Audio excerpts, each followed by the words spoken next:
आज मैं आप सभी प्रियजनों का हार्दिक स्वागत करता हूँ।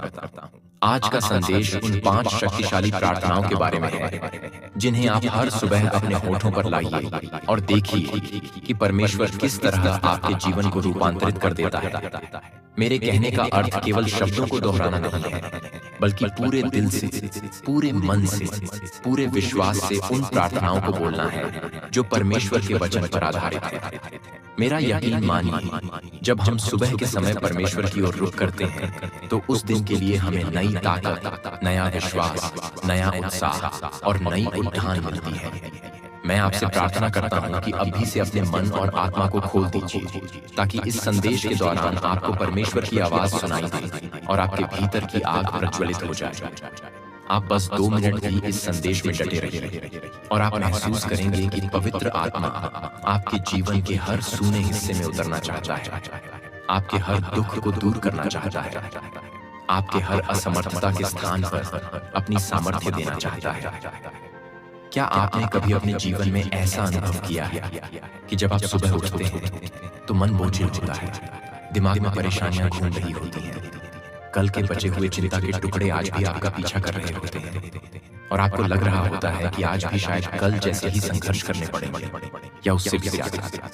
पर मैं आपको बताना चाहता हूं कि अगर आप सुबह उठते ही सबसे पहले अपने मुंह से परमेश्वर को धन्यवाद देते हैं, अपने हृदय से उसे सराहते हैं और खुद को उसकी इच्छा के हवाले करते हैं, तो आपको पता चलेगा कि आपके भीतर एक अचूक शांति और सामर्थ्य पैदा हो रही है।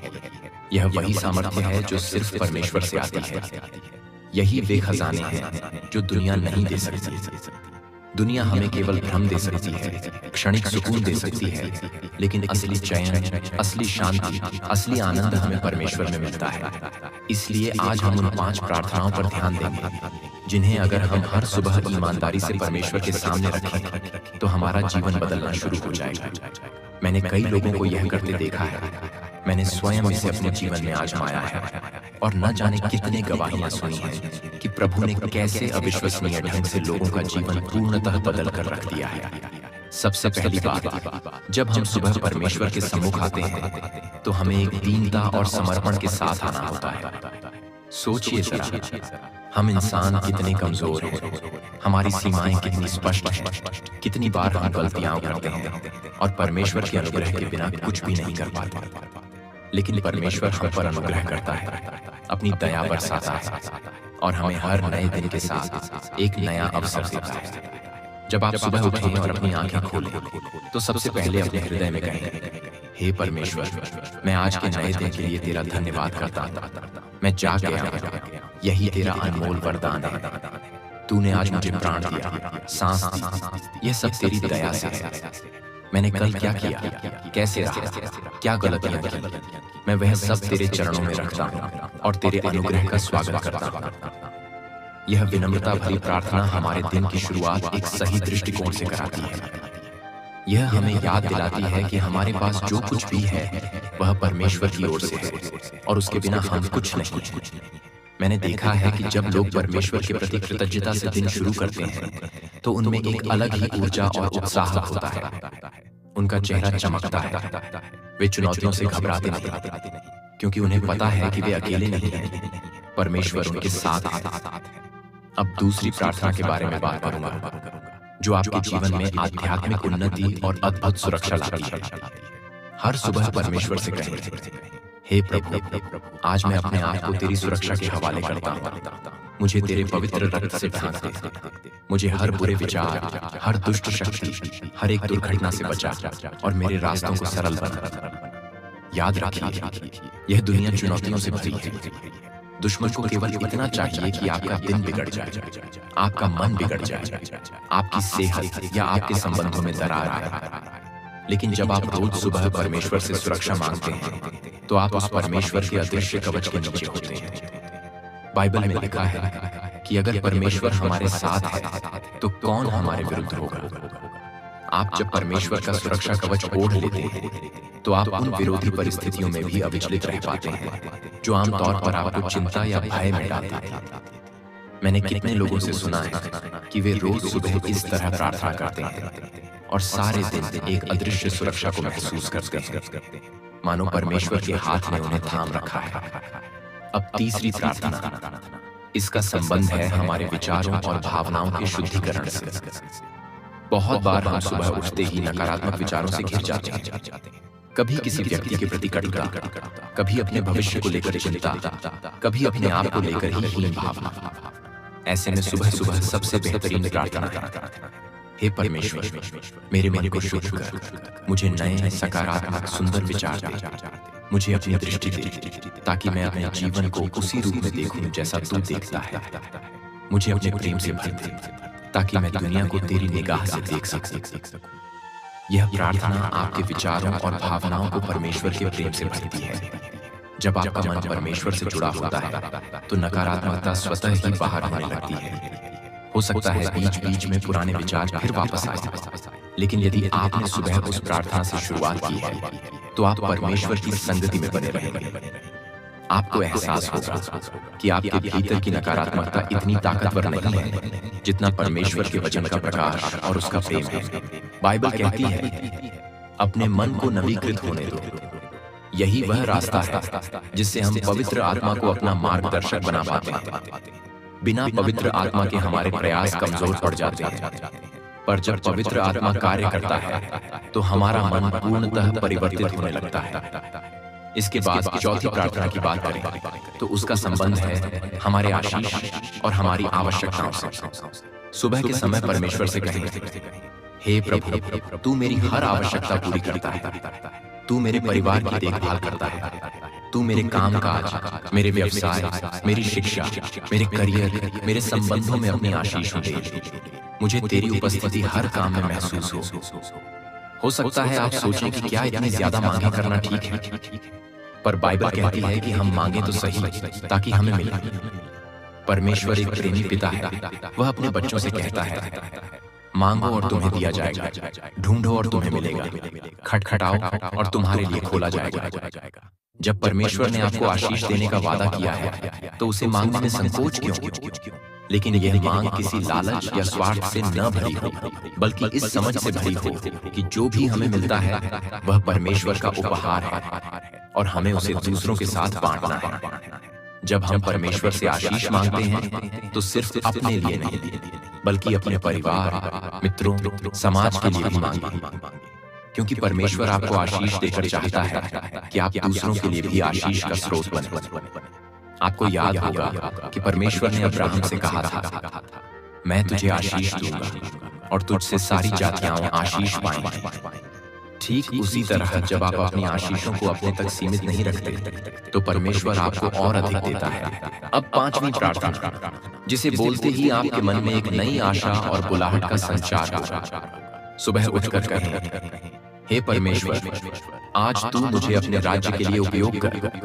मैं तैयार हूँ, मुझे निर्देश दे, मेरी अगुवाई कर, जहाँ तू मुझे चाहता है वहाँ मुझे ले जा। यह प्रार्थना हमारे जीवन को परमेश्वर के हाथ में सौंपने की चरम अभिव्यक्ति है।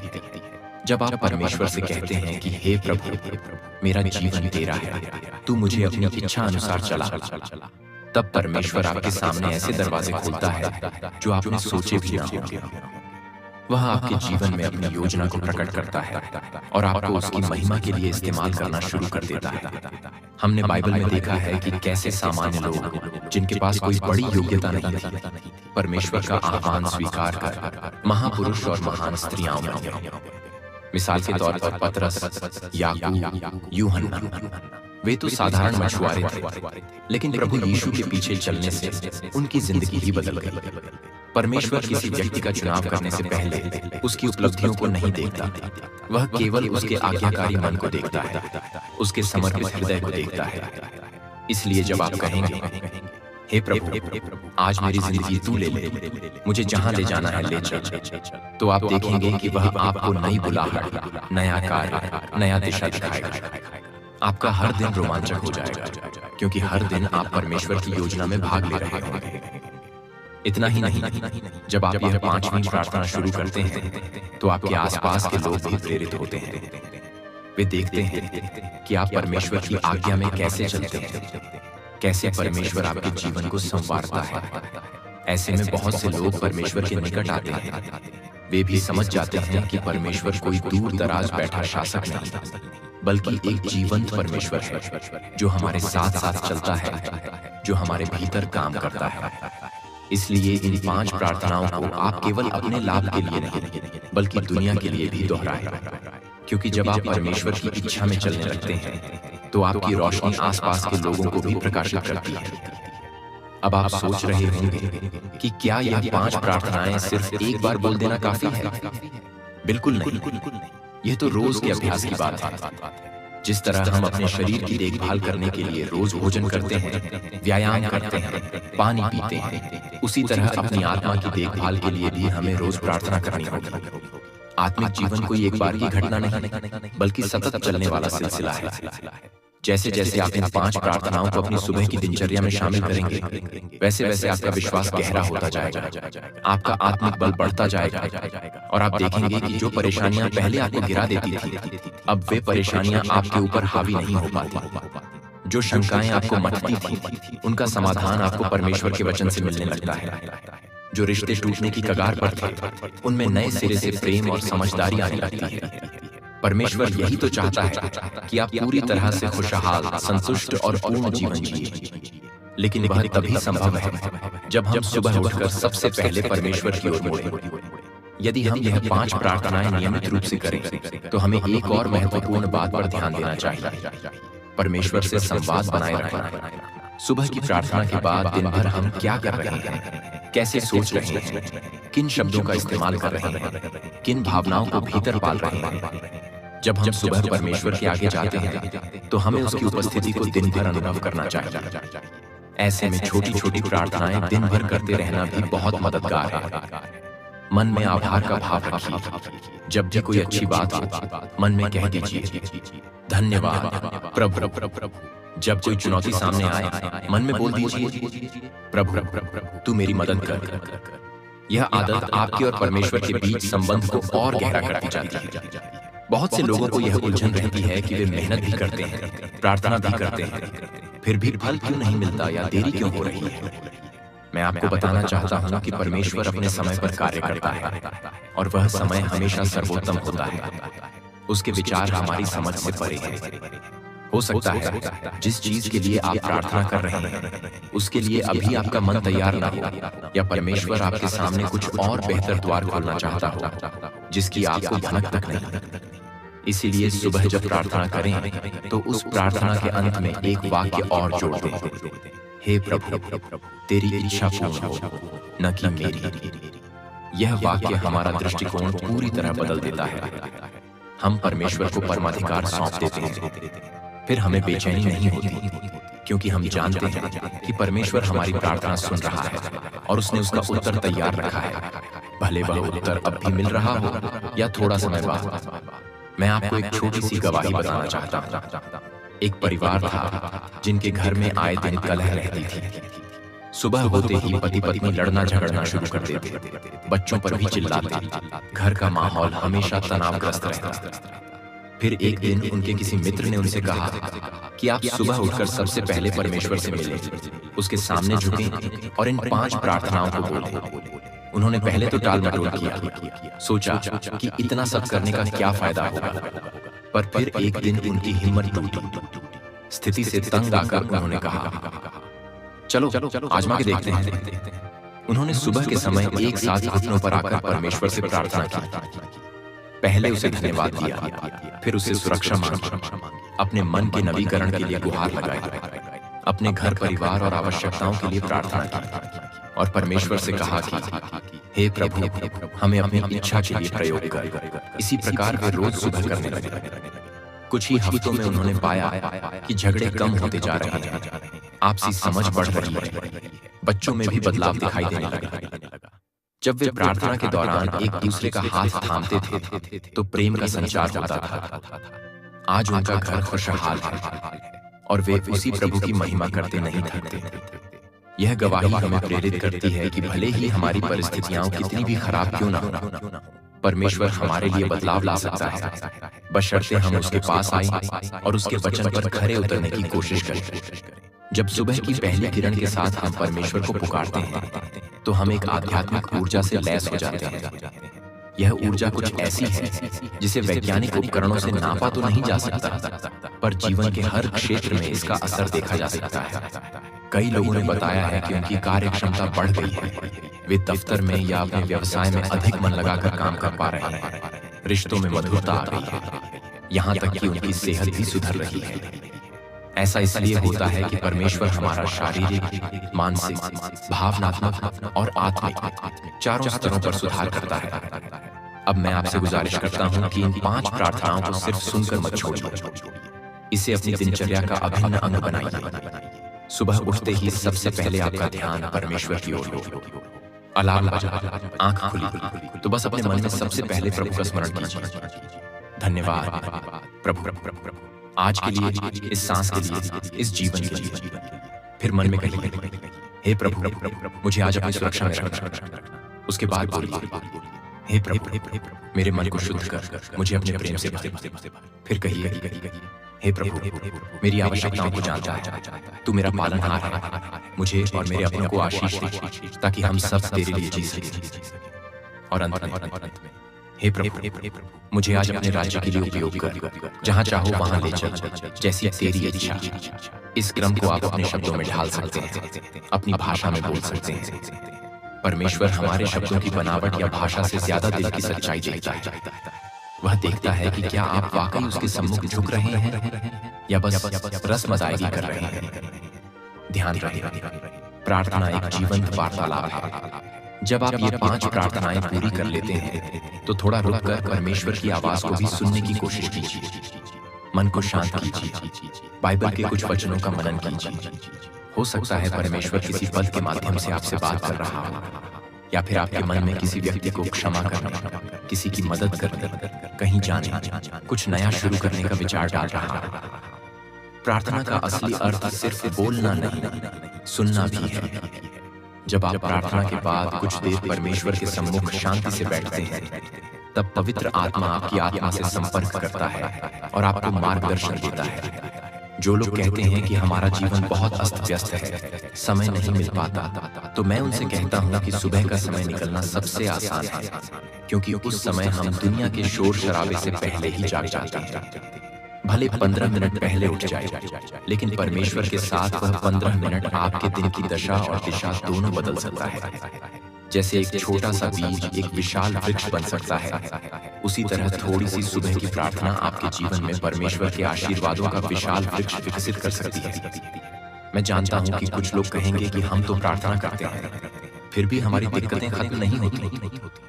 प्रियजन, परमेश्वर ने यह वादा नहीं किया कि आप प्रार्थना करने लगेंगे तो कभी कोई चुनौती या परेशानी नहीं आएगी। उसने वादा किया है कि वह हमारे साथ उन सब चुनौतियों में से गुजरेगा और हमें जीत दिलाएगा। मेरा व्यक्तिगत अनुभव रहा है, और आपने भी जरूर देखा होगा कि जिन लोगों के जीवन में परमेश्वर है, वे परेशानियों को एक अलग दृष्टिकोण से देखना सीख जाते हैं। उनको मालूम होता है कि हर तूफान के बाद इंद्रधनुष जरूर आता है, हर परीक्षा के बाद एक बड़ी गवाही का अवसर होता है। प्रार्थना हमें परिस्थिति के आगे घुटने टेकने के बजाय परमेश्वर के आगे घुटने टेकना सिखाती है। और जब हम परमेश्वर के आगे झुकते हैं तो परिस्थितियां हमारे सामने झुक जाती हैं। यदि आप चाहें तो इन 5 प्रार्थनाओं के लिए अपने मोबाइल में कोई अलार्म या रिमाइंडर भी लगा सकते हैं, ताकि आप सुबह उठते ही भूल न जाएं। आप चाहें तो अपने परिवार के साथ सामूहिक रूप से भी इसे कर सकते हैं। कई बार सामूहिक प्रार्थना का प्रभाव व्यक्तिगत प्रार्थना से और अधिक बढ़ जाता है। परिवार के लोग एक दूसरे का हाथ थामकर परमेश्वर के आगे झुकेंगे। यह अनुभव अपने आप में पवित्र आत्मा की उपस्थिति को घर में आमंत्रित करने के समान है। मैंने ऐसे परिवार भी देखे हैं जो घर पर ही एक छोटा सा कोना प्रार्थना के लिए निर्धारित कर देते हैं। वहां एक बाइबल रख देते हैं, कोई भजन संगीत चलाकर वातावरण को शांत रखते हैं और वहीं पर 5 प्रार्थनाएं करते हैं। इससे घर में सकारात्मक ऊर्जा का प्रवाह बना रहता है। हो सकता है कभी कभी आप जल्दी में हो, कहीं जाना हो, तब भी ये 5 प्रार्थनाएं करने में आपको 2-3 मिनट से ज्यादा का समय नहीं लगेगा। और यदि समय कम भी हुआ तो आप संक्षेप में भी प्रभु को याद कर सकते हैं।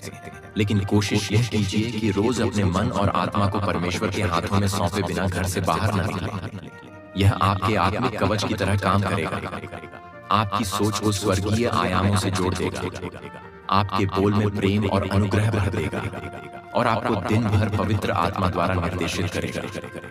मुझे मालूम है कि बहुत सारे भाई बहन हैं जो जीवन में नई शुरुआत करना चाहते हैं, लेकिन उन्हें समझ नहीं आता कहां से शुरू करें।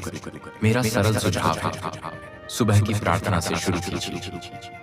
अगर आप यह कदम उठा लेंगे तो परमेश्वर आगे के कदमों में आपकी अगुवाई करेगा। बाइबल के कई पात्रों ने अपने दिन की शुरुआत परमेश्वर के साथ की और हम देखते हैं कि उनका जीवन कितना फलदायी रहा। राजा दाऊद सुबह सुबह वीणा बजाकर परमेश्वर की स्तुति करता था। दानियेल दिन में 3 बार घुटने टेककर प्रार्थना करता था। प्रभु यीशु स्वयं सुबह तड़के एकांत में जाकर प्रार्थना करते थे। यदि परमेश्वर का पुत्र होते हुए भी यीशु ने अपने दैनिक कार्यक्रम में प्रार्थना को सर्वोच्च प्राथमिकता दी, तो हम कितने अधिक इसके जरूरतमंद हैं। जो लोग यह सोचते हैं कि हम प्रार्थना करने लायक ही नहीं, हमने बहुत पाप किए हैं, बहुत गलतियां की हैं, उन्हें मैं बताना चाहता हूं कि परमेश्वर ने आपका चयन आपकी पवित्रता के स्तर को देखकर नहीं किया। उसने अपना प्रेम आपके ऊपर उंडेला है, क्योंकि वह प्रेम का देवता है। वह चाहता है कि आप उसकी ओर लौटें, अपने पापों का अंगीकार करें और नए जीवन का अनुभव करें। प्रार्थना आपको परमेश्वर के प्रेम के समंदर में गोता लगाने का अवसर देती है। वहां आपके पाप धुलते हैं, आपकी आत्मा नया जन्म लेती है। इसलिए कभी मत सोचिए कि आप प्रार्थना के लिए अयोग्य हैं। परमेश्वर आपको आमंत्रित करता है, कहता है, आओ मेरे निकट आओ। आपकी कमजोरियों में ही वह अपनी ताकत प्रदर्शित करता है। अंत में मैं आप सबसे निवेदन करता हूं कि आज से ही, अभी से ही इन 5 प्रार्थनाओं को अपनाना शुरू करें। पहले ही दिन में आपको कोई चमत्कारी परिवर्तन दिखे या न दिखे, पर आप डटे रहिए। परमेश्वर देख रहा है कि आप उसके साथ कितनी निष्ठा से चलना चाहते हैं। हो सकता है कुछ दिन बाद आपको एकाएक महसूस हो कि आपकी सोच कितनी बदल गई है, आपका दृष्टिकोण कितना परिपक्व हो गया है, आपके रिश्तों में नई गर्माहट आ गई है, आपके भविष्य को लेकर एक नई आशा ने जगह ले ली है। और यकीन मानिए, यह कोई इत्तेफाका नहीं होगा, यह परमेश्वर का कार्य होगा, क्योंकि आपने सुबह सुबह अपने दिन की बागडोर उसे सौंप दी। आज यही मेरा संदेश है। आप इन 5 प्रार्थनाओं को एक आदत बना लीजिए। कृतज्ञता की प्रार्थना, सुरक्षा की प्रार्थना, मन के नवीकरण की प्रार्थना, आशीष की प्रार्थना और परमेश्वर की इच्छा के लिए समर्पण की प्रार्थना। जब आप इसे करने लगेंगे तो आपका जीवन अपनी ही आंखों में बदलता नजर आएगा। आप एक ऐसे रोमांचक सफर पर निकलेंगे जहां हर दिन परमेश्वर आपको नए अनुभव, नई शिक्षाएं, नई गवाही देगा। और यकीन मानिए, आप वहां अकेले नहीं होंगे। परमेश्वर आपके साथ चलेगा, उसका हाथ आपके हाथ में रहेगा, उसका प्रेम आपके हृदय में धड़कता रहेगा और उसकी आत्मा आपका मार्गदर्शन करती रहेगी। आइए मिलकर इस पवित्र यात्रा की ओर कदम बढ़ाएं और परमेश्वर के निकट जाएं। यही हमारा आह्वान है, यही हमारी प्रार्थना है और परमेश्वर आपको इसमें आशीष दे। आमीन।